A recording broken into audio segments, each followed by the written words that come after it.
Now to our series, The Cutting Edge, where we've been giving you a sneak peek at the newest life-changing achievements in medical science. This morning, restoring mobility back to people who suffered serious spinal injury, people who thought they'd never walk again. It has motors, a power pack, a control panel. But for those paralyzed, this contraption offers the precious gift of walking. Floyd Morrow knows just how treasured that gift is after a boating accident in 2006 severed his spinal cord. I couldn't see or speak, but I heard the break in my back. Floyd was told he'd never take another step again. It just knocks the wind out of you. You don't know what your life's going to be like. But in a twist he'd never imagined, today Floyd is walking using a cutting-edge robotic suit called the ReWalk. Oh, it's the greatest thing. Cruising down the hallway. Oh, it's awesome. It's like it's been the best thing since the accident. There you go. How hard are you working now? Not at all. No? ReWalk enables those in wheelchairs who can use their arms to stand, walk, even climb stairs. Its lightweight leg supports have motorized hips and knees.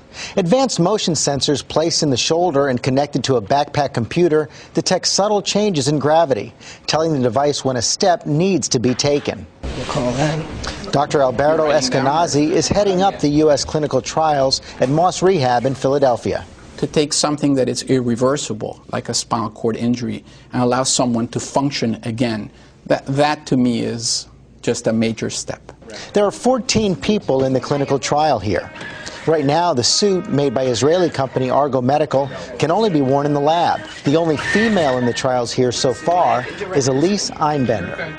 What is it like as a physician to see someone put on that suit and walk for the first time in years? You know, the first subject we did was Elise, and the first time she stood up, she just said, you know, this is incredible. I never thought that I would do this again in my life. Looking into somebody's eyes for the first time at that height was really incredible. Today, it's Ralph Filipkowski's turn. Paralyzed since 1985, he's about to try the device for the first time. The ReWalk first helps Ralph stand up. And then, those first steps and a big smile. How did that feel? Different. To get a sense of how it all works, Dr. Eskenazi let me try out the ReWalk for myself and practice standing up and sitting down. Lean forward a little bit more. Get your arms in front of you. There you go. Now you're standing. Wow. Well, it's got a real jolt. It's powerful. Whoa. It really does push you. The system does it all for you. And that's the neat part. But you are in control in the sense that when you want to take a step, you tell it when to take the step. For Elise, that makes all the difference. What may seem like baby steps has become a life-changing experience.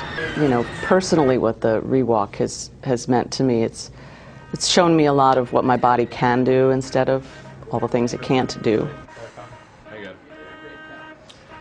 In her life. Right now, we said 14 people in the clinical trials. They hope to get it through the FDA this year, which means it could be available by next year, by the end of 2010. So there's no way of knowing how much it's going to cost? Right now, they don't know that, but they do think that in addition to the psychological benefits, for some people, if they can keep their bones from getting brittle, they'll be able to keep their legs in some kind of shape. If there's another kind of turnaround in their medical treatment, they might be able to fully walk again. And you said it just kind of takes over? It does. It walks for you. It was really something. That was great. Thank you.